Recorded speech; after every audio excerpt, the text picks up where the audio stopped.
अस्सलाम वालेकुम। हमने लास्ट क्लास में लैप्लास ट्रांसफॉर्म की डेफिनेशन पर डिस्कस किया था और कुछ एलिमेंट्री फंक्शन का लैप्लास ट्रांसफॉर्म फाइंड किया था। आज की क्लास में हम मजीद कुछ एलिमेंट्री फंक्शन का लैप्लास ट्रांसफॉर्म फाइंड करेंगे। हम लैप्लास ट्रांसफॉर्म फाइंड करेंगे टी पावर एन का। जिस भी फंक्शन का हमने लैप्लास ट्रांसफॉर्म फाइंड करना होता है, हम उस फंक्शन को कन्वर्जिंग फैक्टर ई पावर माइनस एस टी से मल्टीप्लाई करते हैं और फिर इंटीग्रेट करते हैं फ्रॉम जीरो टू इन्फिनिटी। अब यहाँ पे इंटीग्रल के अंदर देखो, हमें इंटीग्रल के अंदर कितने फंक्शन मिल रहे हैं? दो फंक्शन मिल रहे हैं। जब हमें इंटीग्रल के अंदर दो फंक्शन का प्रोडक्ट मिलता है तो हम एक फंक्शन को फर्स्ट फंक्शन बोलते हैं, दूसरे फंक्शन को सेकंड फंक्शन बोलते हैं। तो इसको इंटीग्रेट करने का तरीका है first function as it is integration of second minus integral का sign again integration of second then derivative of first. हमारे पास फर्स्ट फंक्शन क्या है? एफ है, देन डेरिवेटिव ऑफ फर्स्ट। अब यही यहां पे हम यूज करेंगे। हम एक फंक्शन को फर्स्ट फंक्शन बोलेंगे, दूसरे फंक्शन को सेकंड फंक्शन बोलेंगे। हमारे पास आईलेट से डिसाइड कर सकते हैं हम किस फंक्शन को फर्स्ट फंक्शन बोलेंगे और किस फंक्शन को सेकंड फंक्शन बोलेंगे। अब आईलेट में देखो, हमारे पास अलजेब्राइक फंक्शन पहले आता है, एक्सपोनेंशियल फंक्शन बाद में आता है। इसलिए हमारे पास फर्स्ट फंक्शन क्या होगा? अलजेब्राइक फंक्शन, और हमारे पास एक्सपोनेंशियल फंक्शन सेकंड फंक्शन होगा। हम एक्सपोनेंशियल फंक्शन को as a second function treat करेंगे। First function as it is integration of second. हमारे पास एक्सपोनेंशियल फंक्शन यानी कि e power minus s t का इंटीग्रेशन क्या होगा? E power minus s t over minus s minus integral का sign again integration of second. हमारे पास e power minus s t का इंटीग्रेशन क्या होगा? E power minus s t over minus s then derivative of first. हमारे पास first function कौन सा है? T power n. तो हमारे पास टी पावर एन का डेरिवेटिव क्या होगा? Power come to start into base, power में से एक कम। अब देखो, हमें इंटीग्रल के अंदर दो कांस्टेंट मिल रहे हैं, एक है एन और एक माइनस एस। हम इसे इंटीग्रल से बाहर शिफ्ट कर लेते हैं। तो ये क्या जाएगा? Minus n over minus s. इस माइनस को इस माइनस से कैंसिल कर लेते हैं, तो ये क्या जाएगा? Plus n over s definite integral from zero to infinity e power minus s t t power n minus one with respect to t. अब यहां पे देखो, हमारे पास अपर लिमिट क्या है? इन्फिनिटी है। We can't set t is equal to infinity, then take limit t tends to infinity t power n e power minus s t over minus s. अब यहां पे हमारे पास जो लोअर लिमिट है वो एक डेफिनेट नंबर है, so t is equal to zero. आप टी की जगह पे जीरो पुट कर लो तो ये क्या जगह टी, ये हमारे पास जीरो हो जाएगा। जीरो को जब हम e power minus s T से मल्टीप्लाई करेंगे वो भी जीरो हो जाएगा। डिनोमिनेटर में माइनस एस है तो ये सारे का सारा क्या हो जाएगा? जीरो हो जाएगा। तो हमारे पास लोअर लिमिट जब हम टी की जगह पे जीरो पुट करते हैं तो हमें क्या मिलेगा? जीरो मिलेगा।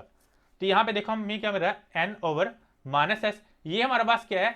Definite integral from zero to infinity e power minus s t t power n minus one. ये हमारे पास है Laplace of t power n minus one. आप देख सकते हो, हमारे पास जिस भी फंक्शन का हमने लैप्लास ट्रांसफॉर्म फाइंड करना होता है, हम उस फंक्शन को कन्वर्जिंग फैक्टर से मल्टीप्लाई करते हैं और मल्टीप्लाई करने के बाद इंटीग्रेट करते हैं फ्रॉम जीरो टू इन्फिनिटी। तो ये हमारे पास क्या है? ये हमारे पास है Laplace of t power n minus one. यहां पे हमारे पास माइनस एस क्या है? कांस्टेंट है, तो इसे लिमिट से बाहर शिफ्ट कर लेते हैं। तो ये क्या जाएगा? Limit t tends to infinity t power n over, यहां पे हमारे पास e power minus s t है। अगर हम e power minus s t को डिनोमिनेटर में शिफ्ट करते हैं तो इसकी पावर का साइन चेंज हो जाएगा।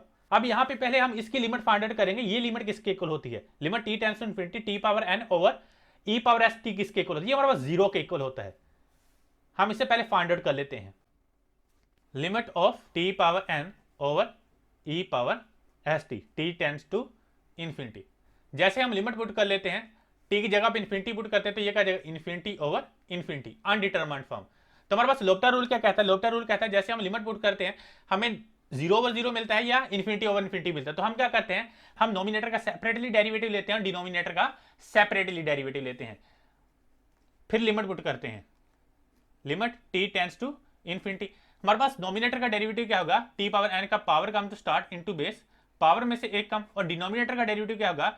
ई पावर एस टी, फिर हमारे पास पावर का डेरिवेटिव क्या होगा? एस होगा। जो हमारे पास कांस्टेंट है उन्हें लिमिट से बाहर शिफ्ट कर लेते हैं। एन भी हमारे पास कांस्टेंट है, एस भी हमारे पास कांस्टेंट है, तो इसे बाहर शिफ्ट कर लेते हैं। तो ये क्या देगा? Limit t tends to infinity t power n minus one over e power s t. अब अगेन लिमिट पुट करते हैं। जैसे ही हम लिमिट पुट करेंगे हमें नोमिनेटर और डिनोमिनेटर में क्या मिलता है? इन्फिनिटी ओवर इन्फिनिटी मिलता है, again undetermined form. Then again using L'Hopital rule. आपने यहां पे मेंशन कर लेना है कि यूजिंग लोप्टा रूल। यहां पे आपने एक बार लिख लेना कि using L'Hopital rule n over s limit t tends to infinity. यहां पे अगेन नोमिनेटर का डेरिवेटिव सेपरेटली लेंगे, डिनोमिनेटर का डेरिवेटिव सेपरेटली लेंगे। नोमिनेटर का डेरिवेटिव क्या होगा? Power come to start into base, power में से एक कम, एन माइनस वन से एक कम करेंगे तो ये करेगा N minus two over e power s t. और फिर पावर का डेरिवेटिव, एस टी का डेरिवेटिव क्या होगा, एस होगा। हमारे पास n माइनस वन कॉन्स्टेंट है तो इसे बाहर शिफ्ट कर लेते हैं, डिनोमिनेटर से s भी कॉन्स्टेंट है तो इसे भी बाहर शिफ्ट कर लेते हैं। तो जस्ट लिमिट के अंदर हमें क्या मिलेगा, limit t tends to infinity t power n minus two over e power s t. Similarly so on, अगर हम t पावर 3 को डिफरेंशिएट करना चाहते हैं तो इसका डेरिवेटिव क्या होगा, power come to start into base power में से a कम।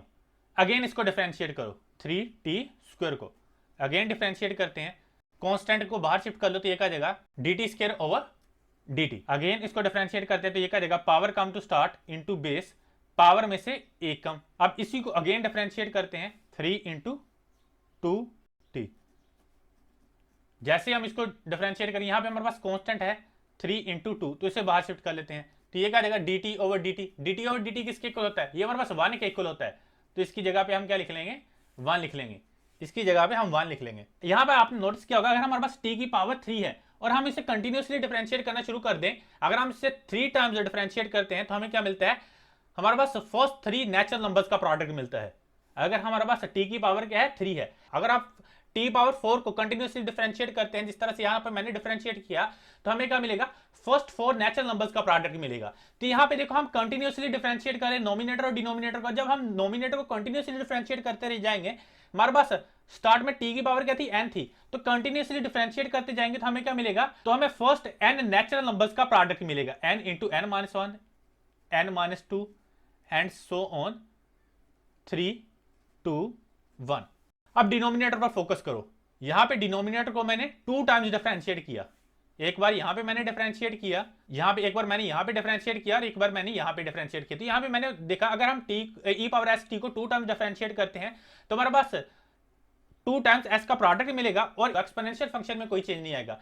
अगर हम e पावर s t को n टाइम्स डिफरेंशिएट करते हैं तो हमें n टाइम्स s का प्रोडक्ट मिलेगा, s इंटू s, और हमारे पास जो एक्सपोनेंशियल फंक्शन है e पावर एस टी, ये एज इट इज आ जाएगा। जो हमारे पास एक्सपोनेंशियल फंक्शन है वो एज इट इज आ जाएगा e पावर एस टी। यहां पे हमारे पास लिमिट है, हमारे पास limit t tends to infinity. तो यहां पे देखो हमारे पास ऊपर से हमें क्या मिल रहा है, हमारे फर्स्ट n नेचुरल नंबर्स का प्रोडक्ट मिल रहा है। हमारे पास फर्स्ट n नेचुरल नंबर्स का जो प्रोडक्ट होता है वो किसके इक्वल होता है, n फैक्टोरियल के इक्वल होता है। हमारे पास n फैक्टोरियल क्या है, फर्स्ट n नेचुरल नंबर्स का प्रोडक्ट, और यहाँ पे डिनोमिनेटर के अंदर हमारे पास n टाइम्स s का प्रोडक्ट मिल रहा है। तो ये हमारे पास क्या आ जाएगा, s power n। s power n का मतलब क्या है, हमारे पास s पावर n का मीनिंग है कि हमारे पास s is multiply by itself n times limit t tends to infinity e power s t. तो यहां से हमें n फैक्टोरियल और s पावर n कांस्टेंट मिल रहा है, तो हम इसे लिमिट से बाहर शिफ्ट कर लेते हैं, limit t tends to infinity 1 over e power s t. This can be written as e power minus s t. आप इसकी जगह पे e power minus s t put करना चाहो तो इसकी जगह पे आप e power minus s t भी लिख सकते हो। ये हमारे पास e पावर एस टी का ग्राफ है और ये हमारे पास e power minus s t का ग्राफ है। When t tends to infinity, जब t इन्फिनिटी की तरफ अप्रोच कर रहा है तो यहां पे देखो हमारे पास e power minus s t का ग्राफ किस तरफ अप्रोच कर रही है, ये हमारे पास जीरो की तरफ अप्रोच कर रहा है। तो ये सारे का सारा क्या जाएगा, ये जीरो हो जाएगा। यहां से हमें रिजल्ट में क्या मिला, यहां से हमें रिजल्ट में जीरो मिला। ये हमारे पास लिमिट क्या है, ये जीरो है, तो जब जीरो को 1 बाय माइनस एस से मल्टीप्लाई करेंगे तो हमें यहां से भी क्या मिलेगा, जीरो मिलेगा। This is equal to n over s Laplace of t power n minus 1 which is equal to Laplace of t power n. So we get a recursive relation for all values of n. यहां से देखो हमने एक recursive relation बना लिया for all values of n। यहां पे हमारे पास Laplace of t power n किसके इक्वल होगा, power come to start over s Laplace of power में से a कम t पावर n minus 1। इसी तरह हम मजीद वैल्यूज के लिए यही देखेंगे कि हमारे पास Laplace of t power n minus 1 किसके इक्वल है। अब इसी तरह हम मजीद वैल्यूज के लिए देखेंगे, हमारे पास Laplace of t power n minus 1 किसके इक्वल है, ये हमारे पास इक्वल होगा power come to start over s Laplace of t power n minus 2। तो यहां से जो भी हमारे पास t की पावर होगी उसमें से एक पावर कम कर देंगे, and similarly so on. So by induction we get Laplace of, यहां से देखो हमारे पास Laplace of t power n, हम इसे कॉपी कर लेते हैं, Laplace of t power n minus 1 किसके इक्वल है, ये हमारे पास इक्वल है n minus 1 over s Laplace of t power n minus two के।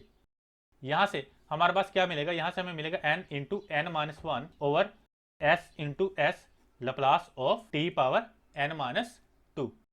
यहां पे आप देखो हमारे पास Laplace of t power n minus two किसके इक्वल है, n into n minus one over s into s. हमारे पास Laplace of t power n minus two किसके इक्वल है, power come to start over s power में से a कम, Laplace of t power n minus three. And similarly so on. If we keeping this process, then this would become equal to n into n minus 1 into n minus 2, so on 3 to Laplace of t power 1 over s into s so on s into s। अब यहाँ पे by using the same relation, recursive relation को हम use करते हुए यहाँ से लिख सकते हैं कि हमारे पास लप्लास ऑफ टी किसके इक्वल होता है, हमारे पास लप्लास ऑफ टी किसके इक्वल है, पावर कम टू स्टार्ट, यहाँ पे हमारे पास पावर क्या 1 है, power come to start over s Laplace of t power 0। तो हम इसकी जगह पे लप्लास ऑफ टी की जगह पे क्या लिख सकते हैं, 1 over s Laplace of t power 0। तो हम इसकी जगह पे क्या लिख देंगे, 1 over s Laplace of t power 0। मैंने रिकर्सिव रिलेशन को यूज करते हुए लिख दिया कि हमारे पास Laplace of t power 1 equal होता है 1 by s Laplace of t power 0। अब यही हमारे पास क्या है, ये हमारे पास प्रोडक्ट है फर्स्ट एन नेचुरल नंबर्स का। हमारे पास फर्स्ट एन नेचुरल नंबर्स का जो प्रोडक्ट होता है वो हमारे पास क्या होता है, एन फैक्टोरियल ओवर। अब यहां पे देखो हमारे पास डिनोमिनेटर में एन टाइम्स एस का प्रोडक्ट है, where s is multiply by itself n times, so this can be written as s power n. S power n का भी सेम ही मीनिंग है, s is multiply by itself n times Laplace of t power 0। जैसा कि हम जानते हैं something power 0 1 के इक्वल होता है, तो टी पावर 0 किसके इक्वल होगा, 1 के इक्वल होगा। किया था जो हमारे पास फर्स्ट एलिमेंट्री फंक्शन था जिसका हमने लप्लास फाइंड आउट किया था, वो हमारे पास कांस्टेंट फंक्शन था और वो 1 था। हमने स्टार्ट पे ही 1 का लप्लास ट्रांसफॉर्म फाइंड किया था। हमारे पास 1 का लप्लास क्या है, 1 by s n factorial over s power n plus 1। हमारे पास टी पावर एन का लप्लास किसके इक्वल होता है, हमारे पास टी पावर एन का लप्लास होता है n factorial over s power n plus 1। अब देखो ये जो हमने टी पावर एन का लप्लास फाइंड आउट किया, इसमें हमें बहुत ज्यादा वर्किंग करना पड़ती है। हमारे पास एक इससे भी इजीएस्ट मेथड है टी पावर एन का लप्लास फाइंड आउट करने का, जिसमें हम गामा फंक्शन की डेफिनेशन को यूज करते हैं। लेकिन मैंने गामा फंक्शन का डेफिनेशन को यूज करते हुए पहले इसलिए लप्लास टी पावर एन का फाइंड आउट नहीं किया क्योंकि कुछ लोग गामा फंक्शन की डेफिनेशन से अनफैमिलियर होते हैं, उन्हें पता नहीं होता गामा फंक्शन की डेफिनेशन क्या है, उन्हें गामा फंक्शन का मतलब पता नहीं होता। चले डिस्कस कर लेते हैं। हमारे पास एक इससे भी इजीएस्ट मेथड है हमारे पास टी पावर एन का लप्लास फाइंड आउट करने का, जिसमें हम गामा फंक्शन की डेफिनेशन को यूज करते हैं। गामा फंक्शन ऑफ एन, ये हमारे पास जो गामा फंक्शन होता है ये भी हमारे पास एक इम्प्रॉपर इंटीग्रल होता है from 0 to infinity e power minus x. यहाँ पे हमारे पास ई पावर में जो भी वेरिएबल हुआ करेगा वही आपने स्टार्ट पे लिख दिया करना है, और हमारे पास जिस भी नंबर का आपने गामा फंक्शन लेना है उसकी पावर में से एक कम कर ली। यहाँ पे हमारे पास एन है तो हमारे पास एन में से एक कम, ये हमारे पास गामा फंक्शन की डेफिनेशन है। अब यहाँ पे देखो हमारे पास इंटीग्रैंड में वेरिएबल कौन सा यूज हो रहा है, एक्स वेरिएबल यूज हो रहा है, तो आपने एक्स के रिस्पेक्ट में इसको इंटीग्रेट कर देना है। हमारे पास जो गामा फंक्शन की डेफिनेशन है, it is valid for all the real numbers greater than 0। हमारे पास 0 से बड़े जितने भी रियल नंबर्स है, ये उनके लिए हमारे पास गामा फंक्शन की डेफिनेशन वैलिड है। यानी कि हम नेगेटिव नंबर्स का गामा फंक्शन फाइंड आउट नहीं कर सकते, 0 का भी हम गामा फंक्शन फाइंड आउट नहीं कर सकते। जस्ट हम गामा फंक्शन की जगह फाइंड करते हैं पॉजिटिव रियल नंबर का फाइंड करते हैं। अब हम लप्लास फाइंड आउट करते हैं टी पावर एन का बाय यूजिंग गामा फंक्शन। हम गामा फंक्शन की डेफिनेशन को यूज करते हुए टी पावर एन का लप्लास फाइंड आउट करेंगे। जिस भी फंक्शन का हमने लप्लास फाइंड आउट करना होता है, हम उस फंक्शन को कन्वर्जिंग फैक्टर ई पावर माइनस एस टी से मल्टीप्लाई करते हैं और फिर इंटीग्रेट करते हैं फ्रॉम 0 टू इन्फिनिटी। तो यहां पे देखो हमने गामा फंक्शन की डेफिनेशन को यूज करना है, तो यहां पे देखो हमारे पास 0 से इन्फिनिटी इंटीग्रल है और हमारे पास ई पावर यहां पे हमारे पास एक्स है और यहां पे हमें क्या मिल रहा है, एस टी मिल रहा है। तो हम क्या करेंगे, सब्सटीट्यूशन करेंगे, x equal to s t, और फिर यहां पे हम dx और dt में रिलेशन फाइंड आउट करते हैं। हमारे पास dx इसके इक्वल होगा s इंटू dt के इक्वल होगा, तो यहां से हमारे पास dt किसके इक्वल होगा, हमारे पास dt इक्वल होगा dx ओवर s dt। अब सब्सटीट्यूशन कर लेते हैं, तो ये क्या देगा, e power minus s T की जगह पे हमने क्या सब्सटीट्यूट किया है, x सब्सटीट्यूट किया, t की जगह पे यहां से आप फाइंड आउट कर सकते हैं। हमारे पास t किसके इक्वल होगा, x ओवर s, हमारे पास t किसके इक्वल है, x ओवर s, और हमारे पास इसकी पावर क्या है, n है।